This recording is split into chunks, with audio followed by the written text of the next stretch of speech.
Friends, welcome back to my channel. ನಾನು ಸ್ವರ್ಣ. ಇವತ್ತು ಶುಕ್ರವಾರ ಬೆಳಿಗ್ಗೆ 5:30ಕ್ಕೆ ಎದ್ದು ಮನೆ ಕೆಲಸ ಎಲ್ಲ ಒಳಗಡೆ ಮುಗಿಸಿ ಆನಂತರ ಬೆಳಕಾದ್ಮೇಲೆ ಹೊರಗಡೆ ಬಂದೆ. ಟೈಮ್ ಆಗಿದೆ ಇವಾಗ 6:15. ಹೊರಗಡೆ ಬಂದು ವರಾಂಡ ಕ್ಲೀನ್ ಮಾಡಿ ಇವಾಗ ರಂಗೋಲಿ ಹಾಕಬೇಕು. ಇವಾಗಂತೂ ಧನುರ್ಮಾಸ, ಸುಮಾರು ಜನ ಮಾಡ್ತಾ ಇದ್ದಾರೆ. ನಮ್ಮ ಅಕ್ಕಪಕ್ಕದ ಮನೆಯಲ್ಲೂ ಸಹ ನಾನು ಇವಾಗಿದ್ದು ರಂಗೋಲಿ ಬಿಡಿಸ್ತಿದ್ದೆ. ಆಲ್ರೆಡಿ ಅವರು ಪೂಜೆ ಮಾಡ್ತಾಯಿದ್ರು. ತುಂಬ ಜನ ಕೇಳ್ತಾಯಿದ್ರಿ, ನೀವು ಧನುರ್ಮಾಸ ಮಾಡಲ್ವಾ ಅಂತ. ನಾನು ಒಂದು ಸಾರಿನೂ ಮಾಡಿಲ್ಲ ಸ್ನೇಹಿತರೆ. ಆ್ಯಕ್ಚುಲಿ ನನ್ನ ಮದುವೆಗಿಂತ ಮುಂಚಿನ ಒಂದು ವರ್ಷದಲ್ಲಿ ಅಮ್ಮ ಮಾಡ್ತಿದ್ದಾಗ ಅಮ್ಮನ ಜೊತೆ 3 ದಿನ ಹೋದೆ. ಅದು ಯಾವುದೋ ರಜಕ್ಕೆ ಅಂತ ಹೋದಾಗ ಅಮ್ಮನ ಜೊತೆ 3 ದಿನ ಹೋಗಿದ್ದೆ. ಅದಾದ ಡಿಸೆಂಬರ್ ಟೈಮಲ್ಲಿ ಅಂತ ಅನಿಸುತ್ತೆ. ಸೊ ಧನುರ್ಮಾಸ ಆಯಿತು. ಅದಾದಮೇಲೆ ಏಪ್ರಿಲಲ್ಲೆಲ್ಲ ಮದುವೆ ಫಿಕ್ಸ್ ಆಗೋಯಿತು. ಯೂಶ್ವಲಿ ಧನುರ್ಮಾಸ ಮಾಡೋದು ಮದುವೆ ಫಿಕ್ಸ್ ಆಗಲಿ ಅಂತ ಹೆಣ್ಮಕ್ಳು ಮಾಡೋದು ಅಂತ ಹೇಳ್ತಾರೆ. ಸೊ ಅದಾದ ತಕ್ಷಣ ಮದುವೆ ಫಿಕ್ಸ್ ಆಗೋಗಿದ್ದಕ್ಕೆ ತುಂಬ ಭಕ್ತಿಯಿಂದ ಮಾಡ್ತಿದ್ದಾಳೆ, ಹಾಗೆ ಮಾಡಿದ್ಲು ಅನಿಸುತ್ತೆ, ಅದಕ್ಕೆ ಬೇಗ ಫಿಕ್ಸ್ ಆಗೋಯಿತು ಹಾಗೆಲ್ಲ ಅಂತಿದ್ರು. ಬಟ್ ಅಮ್ಮ ಒಬ್ಬರೇ ಹೋಗ್ತಾರಲ್ಲ ಅಂತ ಅಮ್ಮನ ಜೊತೆ ಒಂದು 3 ದಿನ ಹೋಗಿದ್ದೆ ಊರಲ್ಲಿ ಅಷ್ಟೇ. ಅದನ್ನು ಬಿಟ್ಟು ನನಗೆ ಧನುರ್ಮಾಸ ಹೇಗೆ ಮಾಡ್ತಾರೆ, ಏನಕ್ಕೆ ಮಾಡ್ತಾರೆ ಆ್ಯಕ್ಚುಲಾಗಿ ಅನ್ನೋದು ಅಷ್ಟೊಂದು ಕ್ಲಿಯರಾಗಿ ಗೊತ್ತಿಲ್ಲ. ಮಾಡೋರನ್ನ ನೋಡಿದ್ರೆ ಖುಷಿ ಆಗುತ್ತೆ, ಒಂದೊಂದು ಸಾರಿ ಶಾಕ್ ಆಗುತ್ತೆ. ಇಷ್ಟೊಂದು ಚಳಿನಲ್ಲಿ ಎದ್ದು ಸ್ನಾನ ಮಾಡಿಕೊಂಡು ಬರಿಗಾಲಲ್ಲಿ ಹೋಗಿ ದೇವಸ್ಥಾನಕ್ಕೆಲ್ಲ ಪೂಜೆ ಮಾಡ್ಕೊಂಡು ಬರ್ತಾರೆ. ಅವ್ರಿಗೆಲ್ಲ ನಿಜ ಹ್ಯಾಟ್ಸ್ ಆಫ್ ಹೇಳಬೇಕು. ಸೊ ಅಮ್ಮ ಇವಾಗ ಮಾಡ್ತಾ ಇಲ್ಲ, 2 ವರ್ಷದಿಂದ ಮಾಡ್ತಾ ಇಲ್ಲ. ಅದಕ್ಕಿಂತ ಮುಂಚೆ ಅಮ್ಮನೂ ಮಾಡ್ತಾಯಿದ್ರು ಪ್ರತಿ ವರ್ಷ. ನನಗೆ ಅದ್ರ ಬಗ್ಗೆ ಐಡಿಯಾ ಇಲ್ಲ. ಹಾಗಾಗಿ ನಾನು ಎದ್ದು ಯಾವಾಗ ದೇವ್ರಿಗೆ ಪೂಜೆ ಮಾಡ್ತೀನೋ ಅಷ್ಟೇ. ಇದನ್ನು ನಾನು ಯಾವತ್ತೂ ಮಾಡಿಲ್ಲ ಸ್ನೇಹಿತರೆ. ಸೊ ನೀವು ಕೇಳಿದ್ದಕ್ಕೋಸ್ಕರ ಅದನ್ನು ಕ್ಲಾರಿಫೈ ಮಾಡ್ತಾ ಇದ್ದೀನಿ. ಅದನ್ನು ಬಿಟ್ಟರೆ ಇವಾಗ ರಂಗೋಲಿ ಹಾಕ್ತಾಯಿದ್ದೀನಿ. ನೋಡ್ತಾ ಇರ್ಬೋದು, 5ರಿಂದ 3 ಚುಕ್ಕೆ ಫ್ಲವರ್ ಡಿಸೈನ್ ಬರುತ್ತೆ. ತುಂಬಾ ಚೆನ್ನಾಗಿರುತ್ತೆ, ಈಸಿಯಾಗಿ ಬಿಡಿಸ್ಬೋದು. ಈವನ್ ನೀವು ಕಲರ್ ಹಾಕಿದ್ರೂ ಚೆನ್ನಾಗಿ ಕಾಣುತ್ತೆ. 5ರಿಂದ 3 ಚುಕ್ಕೆ ಆಗಿರೋದ್ರಿಂದ ಇದನ್ನೇನಾದರೂ ನೀವು 15ರಿಂದ 6 ಮಾಡಿಕೊಂಡ್ರೂ ಸಹ 4 ಫ್ಲವರ್ ಬರೋ ಥರ ರಂಗೋಲಿ ಬಿಡ್ಬೋದು. ಇನ್ನೂ ದೊಡ್ಡದಾಗಿ ಕ್ರಿಯೇಟಿವ್ ಆಗಿ ನೀವೇನಾದ್ರು ಡಿಸೈನ್ ಮಾಡೋದಿದ್ರೂ ಮಾಡ್ಬೋದು, ತುಂಬ ಚೆನ್ನಾಗಿ ಕಾಣುತ್ತೆ. ಬಟ್ ನಾನು ಮೊದಲೇ ಹೇಳಿದಾಗೆ ನಿಮಗೆ ಚಿಕ್ಕ ಚಿಕ್ಕ ರಂಗೋಲಿಗಳನ್ನು ತೋರಿಸ್ಬೇಕು ಅನ್ನೋ ಇಂಟೆನ್ಷನ್ ಇರೋದ್ರಿಂದ ಪುಟ್ಟ ರಂಗೋಲಿಗಳನ್ನೇ ಆದಷ್ಟು ಶೇರ್ ಮಾಡ್ತೀನಿ. ಆ್ಯಂಡ್ ಇವತ್ತು ಸ್ವಲ್ಪ ಕಲರಿಂಗು ಸಹ ಜಾಸ್ತಿ ಅನ್ನೋ ಥರನೇ ಕಾಣಿಸ್ತಾ ಇದೆ. ಇದಕ್ಕೆ ಯೂಶ್ವಲ್ ಆಗಿ ಪಿಂಕ್, ಆರೆಂಜ್, ಗ್ರೀನ್ ಇದೆಲ್ಲ ಮಿಕ್ಸ್ ಮಾಡಿ ಕಲರ್ ಮಾಡಿದ್ರೆ ಇನ್ನೂ ಒಳ್ಳೆ ಲುಕ್ ಬರುತ್ತೆ. ಬಟ್ ಇವಾಗ ಅಂತ ಸ್ಪೆಷಲ್ ಡೇ ಏನೂ ಇಲ್ಲ ಅಲ್ವಾ, ಹಾಗಾಗಿ ನಾರ್ಮಲಾಗಿ ರಂಗೋಲಿ ಬಿಡ್ತಾ ಇದ್ದೀನಿ. ನಾನು ರಂಗೋಲಿ ಬಿಡೋ ತನಕ 2-3 ಮನೆಯಲ್ಲಿ ಫುಲ್ಲು ಗಂಟೆ ಸೌಂಡೆಲ್ಲ ದೇವ್ರಿಗೆ ಪೂಜೆ ಮಾಡ್ತಾಯಿದ್ರು ಅಂತ ಅನಿಸುತ್ತೆ. ನನಗೂ ಇಷ್ಟ, ಬಟ್ ಈ ಚಳಿನಲ್ಲಿ ಆಗಲ್ಲ ನನಗೆ. ಸೊ ಹಾಗಾಗಿ ಸದ್ಯಕ್ಕೆ ಮಾಡ್ತಾ ಇಲ್ಲ. ಇಲ್ಲ ಅಂದರೆ ನಿಮ್ಮೆಲ್ರಿಗೂ ಗೊತ್ತಿರೋ ಹಾಗೆ ನಾನು ಆಲ್ಮೋಸ್ಟ್ 4:45-5 ಗಂಟೆ ಹೀಗೆ ಹೇಳ್ತಾ ಇದ್ದೆ. ಇವಾಗ ಸ್ವಲ್ಪ ಕಡಿಮೆ ಆಗಿದೆ. ಸೊ ಇವಾಗ ರಂಗೋಲಿ ಎಲ್ಲ ಹಾಕಿ ಆದಮೇಲೆ ನಾನು ಯಾವಾಗ ಎದ್ನೋ ಆಗಲೇ ತರಕಾರಿ ಮತ್ತು ಬೇಳೆ ಹಾಕಿ ಕುಕ್ಕರ್ ವಿಷಲ್ ಕೂಗಿಸಿದ್ದೆ. ಯಾಕಂತಂದರೆ ಮಕ್ಕಳಿಗೆ ಮಧ್ಯಾಹ್ನಕ್ಕೆ ಅನ್ನ ಸಾಂಬಾರು ಮಾಡೋಣ ಅಂತ. ಶುಕ್ರವಾರ ಆಗಿರೋದ್ರಿಂದ ಬೆಳಿಗ್ಗೆ ಯಾವುದು ಜಾಸ್ತಿ ರಿಸ್ಕ್ ಇರೋವಂಥ ತಿಂಡಿ ಮಾಡೋದು ಬೇಡ, ಪುಳಿಯೋಗರೆ ಮಾಡ್ಕೊಳ್ಳೋಣ ಅಂತ ಅಂದ್ಕೊಂಡಿದ್ದೆ. ಸೊ ಹಾಗಾಗಿ ನಾನು ಅನ್ನನ ರೆಡಿ ಮಾಡಬೇಕು, ಬಟ್ ತರಕಾರಿ ಎಲ್ಲ ಕೂಗಿಸಿಟ್ಟಿದ್ದೀನಿ. ಸೊ ಕೂಗೋಕೆ ಇಟ್ಬಿಟ್ಟು ಬಂದೆ. ನಾನು ಈ ಕೆಲಸ ಎಲ್ಲ ಮಾಡಿದ್ರಿಂದ ಅಟ್ ಎ ಟೈಮ್ 2 ಕೆಲಸನೂ ಒಟ್ಟಿಗೆ ಆಗೋಯಿತು. ಸೊ ಅಲ್ಲಿಗೆ ಸಾಂಬಾರು ಚಿಂತೆ 3/4 ಭಾಗ ಕಡಿಮೆ ಆಯಿತು ಅಂತಲೇ ಹೇಳ್ಬೋದು. ಸೊ ವರಾಂಡ ರಂಗೋಲಿ ಹಾಕಿ ಆದಮೇಲೆ ತುಳಸಿ ಕಟ್ಟೆ ಮುಂದೆನೂ ರಂಗೋಲಿ ಹಾಕ್ತಿದ್ದೀನಿ. ಇಲ್ಲಿ ಚಿಕ್ಕ ರಂಗೋಲಿಗಳನ್ನೇ ಹಾಕ್ತೀನಿ ನಾನು. ಎಳೆ ರಂಗೋಲಿಗಳು, ನುಲಿಕೆ ರಂಗೋಲಿಗಳನ್ನು ಜಾಸ್ತಿ ಹಾಕ್ತೀನಿ. ತುಳಸಿ ಕಟ್ಟೆ ಚಿಕ್ಕದಾಗಿರೋದ್ರಿಂದ ಚಿಕ್ಕದಾಗಿ ರಂಗೋಲಿ ಹಾಕಿದ್ರೇ ಚೆಂದ. ಇನ್ನೊಂದೇನು ಅಂದರೆ ಮಕ್ಕಳಿಲ್ಲೆಲ್ಲ ಜಾಸ್ತಿ ಓಡಾಡೋದ್ರಿಂದ ದೊಡ್ಡದಾಗಿ ರಂಗೋಲಿ ಹಾಕಿದ್ರೆ ಸುಮ್ಮನೆ ಕಾಲು ತಾಗಿಸಿ ಆ ಥರ ಎಲ್ಲ ಮಾಡಿ ರಂಗೋಲಿ ಹಾಳಾಗುತ್ತೆ. ಅದ್ರ ಬದಲು ಕಟ್ಟೆ ಎಷ್ಟಿದೆಯೋ ಅದರ ಅಂದಾಜಿಗೆ ಬಿಡಿಸಿದ್ರೆ ಒಳ್ಳೆಯದು ಅಂತ ನನಗನ್ನಿಸ್ತು. ಸೊ ಇಲ್ಲೂ ರಂಗೋಲಿ ಎಲ್ಲ ಮುಗಿದ ಮೇಲೆ ಆನಂತರ ನಾನಿವಾಗ ಅಡುಗೆ ಮಾಡೋದಕ್ಕೆ ಬರ್ತಾಯಿದ್ದೀನಿ. ಆಗಲೇ ಹೇಳ್ದಾಗೆ ಬೇಳೆ ಕೂಗಿಸಿಟ್ಟಿದ್ದೀನಿ. ಈಗೇನಿದ್ರು ಅನ್ನನ ರೆಡಿ ಮಾಡಿ ಆನಂತರ ಮಕ್ಕಳ ಸ್ನ್ಯಾಕ್ಸ್ ಹಾಗೆಯೇ ತಿಂಡಿ ಪುಳಿಯೋಗರೆ ಕಲಿಸ್ಬೇಕಷ್ಟೇ. ಅದೇನು ಜಾಸ್ತಿ ಕೆಲಸ ಇಡಿಸಲ್ಲ, ಕ್ವಿಕ್ಕಾಗಿ ಆಗಿಬಿಡುತ್ತೆ. ಸೊ ನಾನಿವತ್ತು ಬೇಳೆ ಜೊತೆ ಪಡವಲಕಾಯಿ ಹಾಗೆಯೇ ಹೀರೆಕಾಯಿ ಎರಡನ್ನೂ ಸಹ ಮಿಕ್ಸ್ ಮಾಡಿ ಹಾಕಿದ್ದೆ. ತೊಗರಿಬೇಳೆ, ಸ್ವಲ್ಪ ಹೆಸರುಬೇಳೆ ಹಾಕಿದ್ದೆ, ಸಾಂಬಾರು ತಿಕ್ಕಾಗಿ ಬರಲಿ ಅಂತ. ಇವಾಗ ಎಲ್ಲನೂ ಬೆಂದಿದೆ. ಒಂದು ಸಾರಿ ಸ್ಮ್ಯಾಶ್ ಮಾಡಿ ಆನಂತರ ಇದಕ್ಕೆ ಉಪ್ಪು ಹಾಕಬೇಕು. ನಾನು ಯಾವಾಗಲೂ ಬೇಳೆ ಬೇಯಿಸುವಾಗ ಕುಕ್ಕರಲ್ಲಿ ಇಟ್ಟಾಗ ಉಪ್ಪನ್ನು ಹಾಕಲ್ಲ, ಯಾಕಂದರೆ ಅವಾಗ ಬೇಳೆ ನೀಟಾಗಿ ಬೇಯಲ್ಲ ಅನ್ನೋ ಕಾರಣಕ್ಕೆ ಕುದಿಯುವಾಗ ನಾನು ಉಪ್ಪನ್ನು ಹಾಕ್ತೀನಿ. ಸೊ ಇವಾಗ ಬೇಳೆ ಮತ್ತು ತರಕಾರಿ ಒಂದು ಸಾರಿ ಸ್ಮ್ಯಾಶ್ ಮಾಡಿ ಈವನ್ ಟೊಮ್ಯಾಟೊನೂ ಸಹ ಬೇಳೆ ಜೊತೆನೇ ಹಾಕಿರ್ತೀನಿ. ಸ್ಮ್ಯಾಶ್ ಮಾಡಿದ ನಂತರ ನನಗೆ ಎಷ್ಟು ಸಾಂಬಾರು ಬೇಕು ಅಂತ ಅನಿಸುತ್ತೋ ಅಷ್ಟು ನೀರು ಹಾಗೆಯೇ ರುಚಿಗೆ ತಕ್ಕಷ್ಟು ಉಪ್ಪನ್ನು ಹಾಕಿ ಕುದಿಯೋದಕ್ಕೆ ಬಿಡ್ತೀನಿ. ಚೆನ್ನಾಗಿ ಕುದ್ಮೇಲೆ ಅದಕ್ಕೆ ಒಗ್ಗರಣೆ ಹಾಕಿದ್ರೆ ಸಾಂಬಾರು ಬೇಗನೆ ರೆಡಿ ಆಗಿಬಿಡುತ್ತೆ. ಹಾಗೆಯೇ ಹಾಲನ್ನು ಕಾಯೋದಕ್ಕಿಟ್ಟು ಆನಂತರ ಅನ್ನಕ್ಕೂ ಇಟ್ಬಿಟ್ಟೆ, ಕ್ವಿಕ್ಕಾಗಿ ಮಾಡೋಣ ಅನ್ನೋ ಕಾರಣಕ್ಕಷ್ಟೇ. ಸೊ ನಂತರದಲ್ಲಿ ನನ್ನ ಕೆಲಸಗಳನ್ನು ಮಾಡ್ಕೋಬೇಕು. ನಿಮ್ಮೆಲ್ರಿಗೂ ಗೊತ್ತೇ ಇದೆ, ನಾರ್ಮಲ್ ಡೇಸ್ಗಿನ ಪ್ರತಿದಿನ ಪೂಜೆ ಮಾಡಲ್ವಾ, ಸೋಮವಾರ ಶುಕ್ರವಾರ ಯಾಕೆ ನೀವು ಅಷ್ಟೊಂದು ಬ್ಯುಸಿ ಅಂತ ಹೇಳ್ತೀರಾ ಅಂತಲೂ ಕೇಳಿದ್ರಿ. ನಾರ್ಮಲ್ ಡೇಸಲ್ಲಿ ದೇವ್ರ ಪಾತ್ರೆ ನಾನು ತೊಳೆಯೋದಕ್ಕೆ ಹೋಗಲ್ಲ ಸ್ನೇಹಿತರೆ. ಬಟ್ ಸೋಮವಾರ ಶುಕ್ರವಾರ ಅಂದಾಗ ದೇವ್ರ ಪಾತ್ರೆನ ತೊಳೆದು ಆನಂತರನೇ ನಾನು ಪೂಜೆ ಮಾಡೋದ್ರಿಂದ ಅದು ಜಾಸ್ತಿ ಟೈಮ್ ಹಿಡಿಸುತ್ತೆ. ಉಳಿದ ದಿನ ಆ್ಯಸ್ ಇಟ್ ಈಸ್ ದೀಪ ಏನಿದೆ ಅದರಲ್ಲೇ ಬತ್ತಿನ ತೆಗೆದು ನಾನು ದೀಪ ಹಚ್ಚೋದ್ರಿಂದ ಅಷ್ಟೊಂದು ನನಗೆ ಟೈಮ್ ಹಿಡ್ಸೋದಿಲ್ಲ ಆ ಟೈಮಲ್ಲಿ, ಎಕ್ಸೆಪ್ಟ್ ಸೋಮವಾರ ಮತ್ತು ಶುಕ್ರವಾರ ಬಿಟ್ಟರೆ. ಸೊ ಇವಾಗ ಮಕ್ಕಳಿಗೆ ತಿಂಡಿ ಎಲ್ಲ ರೆಡಿ ಮಾಡಿ ಅವರನ್ನು ಕಳಿಸ್ದೆ. ಸ್ನ್ಯಾಕ್ಸ್ಗೆ ನಾನು ಬ್ರೆಡ್ ಟೋಸ್ಟ್ ಮಾಡಿದ್ದೆ. ಅದೆಲ್ಲ ಆದ ನಂತರದಲ್ಲಿ ಮಕ್ಕಳು ಹೋದ್ಮೇಲೆ ನಂತರ ನಾನು ಇವಾಗ ದೇವ್ರ ಮನೆ ಕ್ಲೀನ್ ಮಾಡಿ ಪೂಜೆ ಮಾಡಿ ಆನಂತರ ತಿಂಡಿ ಮಾಡಿಕೊಂಡು ನಾನು ಸಹ ರೆಡಿ ಆಗಬೇಕು. ಇಂಥ ದಿನಗಳಲ್ಲಿ ಕಾಟನ್ ಸ್ಯಾರಿ ಎಲ್ಲ ವೇರ್ ಮಾಡೋದಕ್ಕಾಗಲ್ಲ. ಹಾಗಾಗಿ ತುಂಬ ಬೇಗ ಯಾವ ಸ್ಯಾರಿ ಕೂರುತ್ತೋ ಆ ಥರ ಸ್ಯಾರಿಗಳನ್ನ ಪ್ರಿಫರ್ ಮಾಡ್ತೀನಿ. ಸೊ ಹಾಗಾಗಿ ಆದಷ್ಟು ಈಗ ನಾನು ಅಂದ್ಕೊಂಡಿರೋದೇನು ಅಂದರೆ ಪೂನಂ ಸ್ಯಾರೀಸ್ನ ತೊಗೊಳ್ಳೋದು ಬೆಟರ್ ಅಂತ ಅಂದ್ಕೊಂಡಿದ್ದೀನಿ. ಕಲೆಕ್ಟ್ ಮಾಡಿ ಇಟ್ಕೋಬೇಕು ಅಂತ. ಒಂದು ಕ್ವಿಕ್ಕಾಗಿ ವೇರ್ ಮಾಡ್ಬೋದು, ಇನ್ನೊಂದು ಹೆವಿ ಅಂತ ಅನಿಸಲ್ಲ. ಬಸ್ಸಲ್ಲೆಲ್ಲ ಹೋಗೋದ್ರಿಂದ ಒಂದೊಂದು ಸಾರಿ ನನಗೆ ಮೇಂಟೈನ್ ಮಾಡೋದಕ್ಕೆ ಸ್ವಲ್ಪ ಅನ್ಕಂಫರ್ಟಬಲ್ ಫೀಲ್ ಆಗ್ತಾ ಇದೆ ಬಸ್ ಆಗಿರೋದ್ರಿಂದ. ಸೊ ಹಾಗಾಗಿ ಆದಷ್ಟು ಪೂನಂ ಸ್ಯಾರೀಸ್ನ ಇವಾಗ ಕಲೆಕ್ಟ್ ಮಾಡಬೇಕಂತ ಅಂದ್ಕೊಂಡಿದ್ದೀನಿ. ಒಂದಷ್ಟು ಆರ್ಡರು ಸಹ ಮಾಡಿದ್ದೀನಿ. ಬಂದಾಗ ಒಂದೊಂದೇ ನಾನು ನಿಮಗೆ ತೋರಿಸ್ತಾ ಹೋಗ್ತೀನಿ ನಾನು ಯಾವುದ್ಯಾವುದನ್ನು ಪರ್ಚೇಸ್ ಮಾಡಿದೆ ಅಂತ. ನಿಮ್ಮೆಲ್ರಿಗೂ ಗೊತ್ತಿರೋ ಹಾಗೆ ಆಲ್ಮೋಸ್ಟ್ ನಾನು ಆನ್ಲೈನಲ್ಲೇ ಪರ್ಚೇಸ್ ಮಾಡೋದ್ರಿಂದ ಲಿಂಕ್ ಎಲ್ಲ ನಿಮಗೆ ಶೇರ್ ಮಾಡ್ತೀನಿ. ಸೊ ಪೂಜೆ ಎಲ್ಲ ಮುಗಿಸಿ ಸ್ಕೂಲ್ಗೆ ಹೋಗಿ ಆನಂತರ ಈಗ ಸಂಜೆ ಆಗಿದೆ. ಬಂದೆ ಸ್ಕೂಲಿಂದ ವಾಪಸ್ ಬಂದಮೇಲೆ ಮತ್ತೆ ಕೆಲಸಗಳು ಶುರು ಆಗ್ತವೆ. ಹೇಗಾಗಿದೆ ಅಂದರೆ ಇವಾಗ ತಾನೇ ಮಲಗಿದ್ದೆ ಮತ್ತೆ ಬೆಳಗಾಗೋಯ್ತು ಅಂತ ಅನಿಸುತ್ತೆ.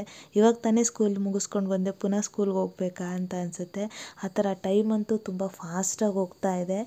ಹೇಗೆ ಅಂತಂದರೆ ಗೊತ್ತೇ ಆಗ್ತಿಲ್ಲ, ಎಲ್ಲ ಸಡನ್ ಆ ಥರ ಆಗೋ ಥರ ಫೀಲ್ ಆಗ್ತಿದೆ. ಸೊ ಮನೆಗೆ ಬಂದ ತಕ್ಷಣ ಸಾನು ಎಲ್ಲನೂ ಮೆಸಪ್ ಮಾಡಿಟ್ಟಿದ್ಲು. ಮನೇನ ತುಂಬ ಸಿಟ್ಟು ಬಂತು. ಬ್ಯಾಗು, ಯೂನಿಫಾರ್ಮು, ಚೇರ್ಸ್ ಎಲ್ಲ ಮಿಸ್ಪ್ಲೇಸ್ ಮಾಡಿ ಹೆಂಗೆಂಗೋ ಇಟ್ಟಿದ್ಲು. ಆ್ಯಕ್ಚುಲಿ ಬೈಸ್ಕೊಂಡ್ಲು ಬಂದ ತಕ್ಷಣ. ಬೆಳಿಗ್ಗೆ ನಾನು ಹೋಗುವಾಗ ಮನೆ ಅಷ್ಟೊಂದು ಕ್ಲೀನ್ ಮಾಡಿ ಇಟ್ಟಿದ್ದೆ, ಈ ಥರ ಗಲೀಜು ಮಾಡಿದೆಯಲ್ಲ ಅಂತ. ಬ್ಯಾಗ್ನ ಮಕ್ಕಳು ಏನೇ ಆಗಲಿ ಸ್ಕೂಲಿಂದ ಬಂದ ತಕ್ಷಣ ಅವರು ಅದರ ಜಾಗ ಏನಿದೆ ಅಲ್ಲಿಗೆ ಸೇರಿಸ್ಬೇಕು. ಅದನ್ನು ಮಕ್ಕಳಿಗೆ ಪ್ರಾಕ್ಟೀಸ್ ಮಾಡಿಸ್ಬೇಕು. ಅವಳಿಗೇನು ಅಂದರೆ ಪೂರ್ವಿ ಇದ್ದರೆ ಆ ಥರ ಮಾಡ್ತಾಳೆ, ಈವನ್ ಅವ್ರ ಅಪ್ಪ ಇದ್ದರೂ ಆ ಥರ ಮಾಡ್ತಾಳೆ. ಬೈ ಚಾನ್ಸ್ ಅವರಿಬ್ಬರು ಇಲ್ಲ ಅಂತಂದಾಗ ಎಲ್ಲಿ ಬಂದು ಕೂತ್ಕೋತಾಳೋ ಅಲ್ಲೇ ಬ್ಯಾಗ್ನ ಇಟ್ಬಿಡ್ತಾಳೆ. ಸೊ ಹಾಗಾಗಿ ಸ್ವಲ್ಪ ಗದರಿದೆ. ಆನಂತರ ಬರುವಾಗ ವೆಜ್ ಪಫ್ ತಂದಿದ್ವಿ. ತುಂಬ ಹಶ್ವಾಗುತ್ತೆ ನನಗಂತೂ. ಮಧ್ಯಾಹ್ನ ಅಷ್ಟೊಂದು ಊಟ ಸೇರಲ್ಲ, ಸಂಜೆ ಹಶ್ವಾಗ್ಬಿಡುತ್ತೆ. ಸೊ ಪಫ್ ತಿಂದು ಟೀ ಕುಡಿದು ನಂತರ ನಾನು ಆರ್ಡರ್ ಮಾಡಿದ್ದ ಪೂನಂ ಸ್ಯಾರಿ ಬಂದಿತ್ತು. ಕೋಂಬೋ ಆಫರ್ ಇದ್ದಿದ್ದರಿಂದ ಬುಕ್ ಮಾಡಿದೆ. 2 ಕಲರ್ ಕಾಂಬಿನೇಷನ್ ಚೆನ್ನಾಗಿತ್ತು. ಬಟ್ ಒಂದು ಕಲರ್ ಕಾಂಬಿನೇಷನ್ ಆಲ್ರೆಡಿ ನನ್ನ ಹತ್ರ ಇದೆ, ಗ್ರೀನ್ ಮತ್ತು ಯೆಲ್ಲೋ. ಬಟ್ ಇದು ಪೂನಂ ಸ್ಯಾರಿ ಆಗಿರೋದ್ರಿಂದ ಮತ್ತು ಆ ಸ್ಯಾರಿ ಕಾಟನ್ ಆಗಿರೋದ್ರಿಂದ ನಾನು ಇಟ್ಸ್ ಓಕೆ ನಡೆಯುತ್ತೆ ಅನ್ನೋದು ಒಂದು ಉದ್ದೇಶದಿಂದ. ಆದರೆ ಇನ್ನೊಂದು ಪೂನಂ ಸ್ಯಾರೀಸ್ಗೆ ಬ್ಲೌಸ್ ಸ್ಟಿಚ್ ಮಾಡ್ತೀನಿ ಅಂದರೆ ಟೈಮ್ ವೇಸ್ಟ್, ನನ್ನ ಪ್ರಕಾರ ಸ್ಟಿಚ್ಚು ಕೊಡ್ತೀನಿ ಅಂದರೆ ಮನಿನೂ ವೇಸ್ಟು. ಸೊ ಹಾಗಾಗಿ ಪೂನಂ ಸ್ಯಾರೀಸ್ನ ತೊಗೊಳ್ಳುವಾಗ ಆದಷ್ಟು ನಿಮ್ಮೆಲ್ಲರ ಹತ್ರನೂ ಎಲ್ಲ ಕಲರ್ ಬ್ಲೌಸಸ್ಸು ಇರುತ್ತೆ. ಪರ್ಟಿಕ್ಯುಲರ್ ಆಗಿ ಬ್ಲೌಸ್ ಮ್ಯಾಚ್ ಆಗೋ ಥರ ನೋಡಿ ಸ್ಯಾರೀಸ್ನ ತೊಗೊಳ್ಳಿ. ಇದರಿಂದ ಮನಿ ಸೇವ್ ಆಗುತ್ತೆ, ಟೈಲರ್ಗಳಾದರೆ ಟೈಮು ಸಹ ಸೇವ್ ಆಗುತ್ತೆ. ಇದು ನನ್ನ ಪರ್ಸ್ನಲ್ ಒಪಿನಿಯನ್. 2 ಕಲರ್ ಕಾಂಬಿನೇಷನ್ ಸ್ಯಾರಿಗೆ ನನ್ನ ಹತ್ರ ಬ್ಲೌಸ್ ಆಲ್ರೆಡಿ ಇದ್ದಿದ್ದರಿಂದ ನನಗೆ ಓಕೆ ಅಂತ ಅನ್ನಿಸ್ತು. ಈ ಸ್ಯಾರಿ ನನಗೆ ತುಂಬ ಇಷ್ಟ ಆಯಿತು. ಗ್ರೀನ್ ಸ್ಯಾರಿಗಿನ್ನ ಒಂಥರ ಡಿಸೈನ್ ಚೆನ್ನಾಗಿದೆ. ಬ್ಲ್ಯಾಕ್ ಬ್ಲೌಸ್ ಜೊತೆ ಇದನ್ನು ಮ್ಯಾಚ್ ಮಾಡ್ಬೋದು. ಹಾಗೆ ಗ್ರೀನ್ ಸ್ಯಾರಿ ಜೊತೆ ಗ್ರೀನ್ ಬ್ಲೌಸು ಆಗುತ್ತೆ, ಯೆಲ್ಲೋ ಕಲರ್ ಬ್ಲೌಸು ಆಗುತ್ತೆ. ಸೊ ಈ ಒಂದು ಉದ್ದೇಶದಿಂದ ನಾನು ಸ್ಯಾರೀಸ್ನ ತೊಗೊಂಡೆ. ಇಲ್ಲಿ ಸೆರಗು ಮತ್ತು ಬ್ಲೌಸ್ ಪಾರ್ಟ್ ಅಂತ ಏನೂ ಸಪ್ರೇಟ್ ಇಲ್ಲ. ಸೊ ರನ್ನಿಂಗ್ ಇದೆ ಕ್ಲಾತು, ಬಟ್ ಚೆನ್ನಾಗಿದೆ ಅಂತ ಅನ್ನಿಸ್ತು ಒಂದು. ಮತ್ತು ಕ್ವಿಕ್ಕಾಗಿ ವೇರ್ ಮಾಡ್ಬೋದು. ಈ 2 ರೀಸನಿಂದ ನಾನು 2 ಸ್ಯಾರಿನ ಬುಕ್ ಮಾಡಿದ್ದೆ. ಲಿಂಕನ್ನು ಡಿಸ್ಕ್ರಿಪ್ಷನಲ್ಲಿ ಹಾಕಿರ್ತೀನಿ, ಬೇಕಿದ್ರೆ ನೀವು ಚೆಕ್ ಮಾಡ್ಕೋಬೋದು. ಸೊ ಆ ನಂತರ ನಾನು ರೆಡಿ ಆದೆ. ಟೌನಿಗೆ ಹೋಗಬೇಕಿತ್ತು. ತುಂಬ ಕೆಲಸಗಳಿದ್ವು ಸ್ನೇಹಿತರೆ. ಒಂದು ಬ್ಲೌಸ್ ರೆಡಿಯಾಗಿತ್ತು ಮತ್ತು ಪೂರ್ವಿ ಬಟ್ಟೆನೂ ರೆಡಿಯಾಗಿತ್ತು, ಸ್ಟಿಚಿಗೆ ಕೊಟ್ಟಿತ್ತು, ಅದನ್ನು ತೊಗೊಂಡು ಬರಬೇಕಿತ್ತು. ಜೊತೆಗೆ ಅತ್ತೆ ಒಂದು ಮಿಕ್ಸಿ ಬೇಕು ನನಗೆ ಅಂತ ಹೇಳಿದರು. ನೋಡ್ಕೊಂಡು ಬರೋಣ, ಆನ್ಲೈನಲ್ಲೇ ಬುಕ್ ಮಾಡೋಣ ಅಂತ ಅಂದ್ಕೊಂಡ್ವಿ. ಒಂದು ಸಾರಿ ಇಲ್ಲೂ ವಿಚಾರಿಸೋಣ ಅಂತ ಅಲ್ಲಿಗೂ ಸಹ ಹೋಗಬೇಕಿತ್ತು. ಹೀಗೆ ಒಂದಷ್ಟು ಕೆಲಸಗಳನ್ನು ಪ್ಲ್ಯಾನ್ ಮಾಡಿಕೊಂಡು ನಾವು ಟೌನಿಗೆ ಬಂದ್ವಿ. ಸೊ ನಾನು ರೆಗ್ಯುಲರ್ಲಿ ನಾನೇ ಬ್ಲೌಸ್ನ ಸ್ಟಿಚ್ ಮಾಡ್ಕೋತೀನಿ. ಕಾಸ್ಟ್ಲಿ ಸ್ಯಾರಿ ಅಂತ ಅನ್ನಿಸ್ದಾಗ ಅಥವಾ ನನಗೆ ಟೈಮ್ ಇಲ್ಲ ಅಂತಂದಾಗ ನಾನು ಇವ್ರ ಹತ್ರನೇ ಸ್ಟಿಚಿಂಗ್ಗೆ ಕೊಡೋದು. ಇವರು ಆ್ಯಕ್ಚುಲಿ ಹರ್ವೆ ಅವರು ಇಲ್ಲಿ ವರ್ಕ್ ಮಾಡ್ತಾ ಇರೋವಂಥವ್ರು. ಸೊ ನಾನು ಬ್ಲೌಸ್ ಪೂರ್ವಿ ಯೂನಿಫಾರ್ಮ್ಸ್ ಎಲ್ಲನೂ ಅವರೇ ಸ್ಟಿಚ್ ಮಾಡ್ಕೊಳ್ಳೋದು, ಮತ್ತು ಇನ್ ಟೈಮಿಗೆ ಕೊಡ್ತಾರೆ ನಮಗೆ. ಹಾಗಾಗಿ ನಾನು ಇವ್ರ ಹತ್ರನೇ ಸ್ಟಿಚ್ ಮಾಡಿಸೋದು. ಇವರ ವಿಸಿಟಿಂಗ್ ಕಾರ್ಡ್ ಬೇಕಿದ್ದರೆ ನಾನು ಇಲ್ಲೇ ತೋರಿಸ್ತೀನಿ, ನೀವು ಕಾಲ್ ಮಾಡಿ ಲೋಕಲೈಟ್ಸ್ ಆಗಿದ್ದರೆ ಬೇಕಿದ್ದರೆ ಕೊಡಬಹುದು ಇಲ್ಲೇ. ಸೊ ಇದು ಅವರ ವಿಸಿಟಿಂಗ್ ಕಾರ್ಡ್. ಒಂದು ಸಾರಿ ಬೇಕಿದ್ದರೆ ನೀವು ಕಾಲ್ ಮಾಡಿ, ನಿಮಗೇನಾದ್ರು ಬ್ಲೌಸ್ ಸ್ಟಿಚಿಂಗ್ ಬೇಕಂದರೆ ನೀವು ಮಾತಾಡ್ಕೋಬೋದು. ಇವನ್ ವರ್ಕ್ ಎಲ್ಲ ಮಾಡಿಸ್ಕೊಡ್ತಾರೆ, ಕುಚ್ಚು ಸಹ ಹಾಕಿಸ್ಕೊಡ್ತಾರಂತೆ ಸ್ಯಾರಿಗೆ. ವೆಡ್ಡಿಂಗ್ ಬ್ಲೌಸಸ್ ಎಲ್ಲ ಸ್ಟಿಚ್ ಮಾಡ್ತಾರೆ. ಸೊ ಒನ್ಸ್ ನೀವು ಅವ್ರನ್ನ ಕನ್ಸಲ್ಟ್ ಮಾಡ್ಬೋದು. ಅದಾದ ನಂತರ ಮಿಕ್ಸಿನ ಒಂದು 2-3 ಅಂಗಡಿಗಳಲ್ಲಿ ವಿಚಾರಿಸಿದ್ವಿ. ನಮಗೆ ಆನ್ಲೈನಲ್ಲಿ ನೋಡಿದ್ದಕ್ಕಿಂತ ತುಂಬ ಕಾಸ್ಟ್ಲಿ ಅಂತ ಅನ್ನಿಸ್ತು. ಸೊ ಫೈನಲಿ ಡಿಸೈಡ್ ಮಾಡಿದ್ವಿ, ಓಕೆ ಆನ್ಲೈನಲ್ಲೇ ಬುಕ್ ಮಾಡೋಣ ಅಂತ ಅಂದ್ಕೊಂಡು. ಮತ್ತೆ ಒಂದು 2-3 ಅಂಗಡಿ ಸುಮಾರು ವಿಚಾರಿಸಿದ್ವಿ, ಬಟ್ ಎಲ್ಲೂ ನಮಗೆ ಸ್ಯಾಟಿಸ್ಫೈ ಆಗಲಿಲ್ಲ. ಸೊ ಹಾಗಾಗಿ ಸಾನುಗೆ ಶೂ ಹಾಳಾಗಿತ್ತು, ಶೂ ತಗೊಂಡು ಆನಂತರ ಬಟ್ಟೆಗಳನ್ನು ತಗೊಂಡು ವಾಪಸ್ ಬಂದ್ವಿ. ಸೊ ಪೂರ್ವಿಗೆ ಒಂದು ಸಾರಿ ಫಿಟ್ಟಿಂಗ್ ಎಲ್ಲ ಕರೆಕ್ಟ್ ಇದೆಯಾ, ಏನಾದ್ರು ಆಲ್ಟ್ರೇಷನ್ ಮಾಡಬೇಕಿತ್ತಾ ಅಂತ ಚೆಕ್ ಮಾಡಿ ಆಯಿತು. ಬಟ್ ನನ್ನ ಬ್ಲೌಸ್ ಇಷ್ಟು ದೊಡ್ಡದಿದೆಯಾ ಅಂತ ನನಗೆ ಶಾಕು ಒಂದು. ಇನ್ನೊಂದು ಎಲ್ಲೋ ಏನೋ ಸ್ವಲ್ಪ ಆ ಕಡೆ ಈ ಕಡೆ ಆಗ್ಬೋದಾ ಅಂತ ಫೀಲ್ ಆಗ್ತಾ ಇದೆ. ಬ್ಯಾಕ್ ಬಟನ್ ಕೊಟ್ಟಿದ್ದೀನಿ, ಕಂಪ್ಲೀಟ್ ಕವರ್. ಈಗಂತೂ ನಾನು ಸ್ಟಿಚ್ ಮಾಡೋ ಬ್ಲೌಸಸ್ ಎಲ್ಲ ಬ್ಯಾಕ್ ಫ್ರಂಟ್ ಎಲ್ಲ ಕವರ್ ಆಗೋ ಥರನೇ ಸ್ಟಿಚ್ ಮಾಡ್ಕೋತೀನಿ ನಾನು.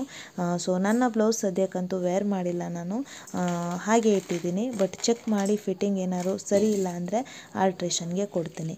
ಅದಾದ ನಂತರ ಈಗ ನೈಟ್ ಅಡುಗೆ ರೆಡಿ ಮಾಡ್ತಾ ಇದ್ದೀನಿ. ಚಪಾತಿ ಜೊತೆಗೆ ಒಂದು ಕರಿ ಮಾಡೋಣ ಅಂತ ಅಂದ್ಕೊಂಡೆ, ಮೆಂತ್ಯ ಸೊಪ್ಪು ಮತ್ತು ಬಟಾಣಿನ ಯೂಸ್ ಮಾಡಿ.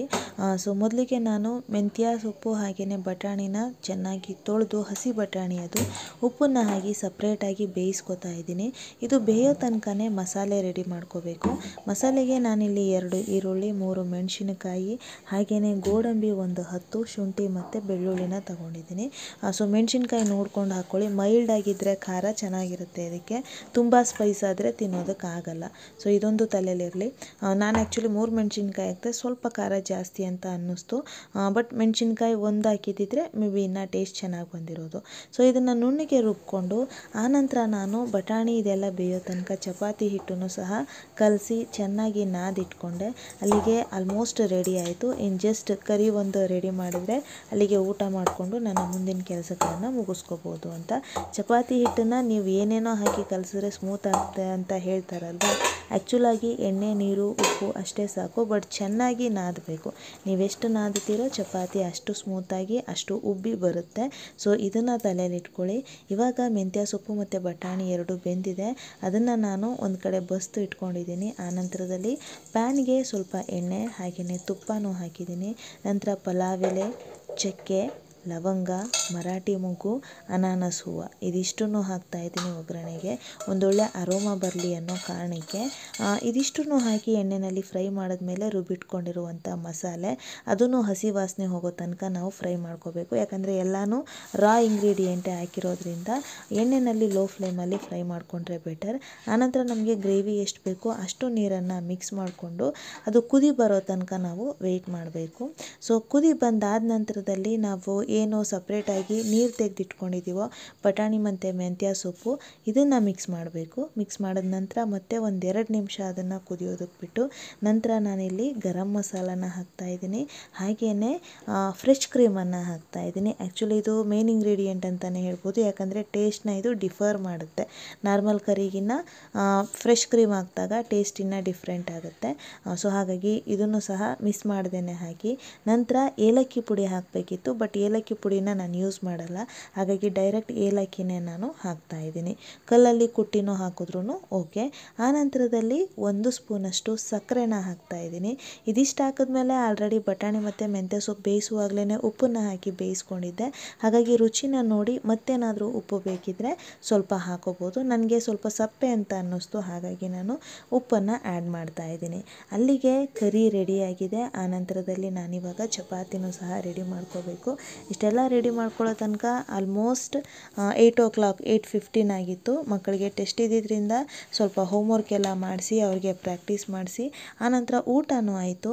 ಆ್ಯಂಡ್ ಈಗ ನನ್ನ ಟೈಮ್ ಹಾಗೆಯೇ ನಿಮ್ಮ ಟೈಮ್ ತುಂಬ ಜನ ಇಷ್ಟಪಡ್ತಾ ಇದ್ದೀರಾ, ಅದು ನನಗೆ ತುಂಬ ಖುಷಿಯಾಯಿತು. ಅದೇನು ಅಂದರೆ ಟಿಪ್ಪನ್ನು ಹೇಳುವಂಥದ್ದು, ಸ್ಟಡಿ ಟಿಪ್. ಸೊ ಊಟ ಮಾಡಿ ಕ್ವಿಕ್ಕಾಗಿ ನಾನು ನಿಮಗೆ ಟಿಪ್ಪನ್ನು ಹೇಳ್ತೀನಿ. ಆ್ಯಂಡ್ ಇವತ್ತಿನ ಸ್ಟಡಿ ಟಿಪ್ ನಾನು ಅಂದ್ಕೊಂಡಿರೋದು ಅಗೇನ್ ಸೈಕಾಲಜಿ ಬಗ್ಗೆ ಹೇಳಬೇಕು ಅಂತ. ಸೈಕಾಲಜಿ ತುಂಬಾ ಇಂಪಾರ್ಟೆಂಟ್ ಸಬ್ಜೆಕ್ಟ್, ಎಸ್ಪೆಷಲಿ ಟೀಚರ್ ಆಗೋರಿಗೆ. ಸೊ ಹಾಗಾಗಿ ಇವತ್ತಿನ ಟಿಪ್ ಆಫ್ ದ ಡೇ ಸೈಕಾಲಜಿನಲ್ಲಿ ಏನು ಟಾಪಿಕ್ ತೊಗೊಂಡಿದ್ದೀನಿ ಅನ್ನೋದನ್ನು ನಾನು ಹೇಳೋದಾದರೆ, ಕಲಿಕೆಯ ಸಿದ್ಧಾಂತಗಳು ಅಂತ ಬರುತ್ತೆ. ಕಲಿಕೆಯ ಸಿದ್ಧಾಂತಗಳಲ್ಲಿ ಪ್ರತಿಯೊಬ್ಬ ವಿಜ್ಞಾನಿಯೂ ಸಹ ತನ್ನದೇ ಆದಂತಹ ಒಂದಷ್ಟು ಪ್ರಯೋಗಗಳನ್ನು ಪ್ರಾಣಿಗಳನ್ನು ಯೂಸ್ ಮಾಡ್ಕೊಂಡಿದ್ದಾರೆ. ಅದರ ಮೂಲಕ ಅವ್ರದ್ದು ಏನು ಥಿಯರಿ ಇದೆಯೋ ಅದನ್ನು ಅವರು ಸಕ್ಸಸ್ ಮಾಡಿದ್ದಾರೆ ಅಂತ ಹೇಳ್ಬೋದು. ಸೊ ಆ ಬೇಸ್ ಮೇಲೆ ಒಂದು ಕಾಲಮನ್ನು ನೀವು ರೆಡಿ ಮಾಡ್ಕೋಬೇಕಾಗತ್ತೆ. ಯಾವ ವಿಜ್ಞಾನಿ ಯಾವ ಎಕ್ಸ್ಪೆರಿಮೆಂಟನ್ನು ಮಾಡಿದ್ರು, ಅದಕ್ಕೆ ಯಾವ ಪ್ರಾಣಿಯನ್ನು ಯೂಸ್ ಮಾಡಿಕೊಂಡ್ರು, ಡೆಫಿನೆಟಾಗಿ ಈ ಥರದ ಕ್ವೆಶನನ್ನು ಕೇಳ್ತಾರೆ. ಹಾಗಾಗಿ ನೀವು ನಾನೀಗ ತೋರಿಸೋ ಥರ ಒಂದು ಕಾಲಮನ್ನು ಮಾಡ್ಕೊಳ್ಳಿ. ನಾನು ಆ್ಯಕ್ಚುಲಿ ಇಲ್ಲಿ ಸ್ಕೇಲ್ ಯೂಸ್ ಮಾಡಿಲ್ಲ, ಸ್ಕೇಲ್ ಯೂಸ್ ಮಾಡಬೇಕಿತ್ತು, ಬಟ್ ವಿತ್ ಸ್ಕೇಲ್ ನೀವೊಂದು ಟೇಬಲ್ ಥರ ಮಾಡಿಕೊಂಡ್ರೆ ಬೆಟರ್, ಇದು ಮರ್ತೋಗಲ್ಲ ಆವಾಗ. ಸೊ ಫಸ್ಟು ನಾನಿಲ್ಲಿ ವಿಜ್ಞಾನಿ, ಆನಂತರ ಅವರು ಮಾಡಿರುವಂಥ ಎಕ್ಸ್ಪೆರಿಮೆಂಟ್ ಮತ್ತು ಅದಕ್ಕೆ ಅವರು ಯೂಸ್ ಮಾಡಿರುವಂತಹ ಪ್ರಾಣಿ, ಇದಿಷ್ಟನ್ನು ನಾನು ಮೆನ್ಷನ್ ಮಾಡ್ತಾ ಹೋಗ್ತೀನಿ. ಮೊದಲನೇದಾಗಿ ನಾವು ಥಾರೆನ್ಡೈಕರ್ ಅವರನ್ನು ನೋಡ್ತೀವಿ. ಇವರು ಪ್ರತಿಪಾದಿಸಿದ್ದು ಅಥವಾ ಇವರು ಮಾಡಿದಂಥ ಎಕ್ಸ್ಪೆರಿಮೆಂಟ್ ಪ್ರಯತ್ನ ಪ್ರಮಾದ ಕಲಿಕೆ ಅಂತ. ಈ ಪ್ರಯತ್ನ ಪ್ರಮಾದ ಕಲಿಕೆಗೆ ಅವರು ಯೂಸ್ ಮಾಡಿದ್ದು ಬೆಕ್ಕು.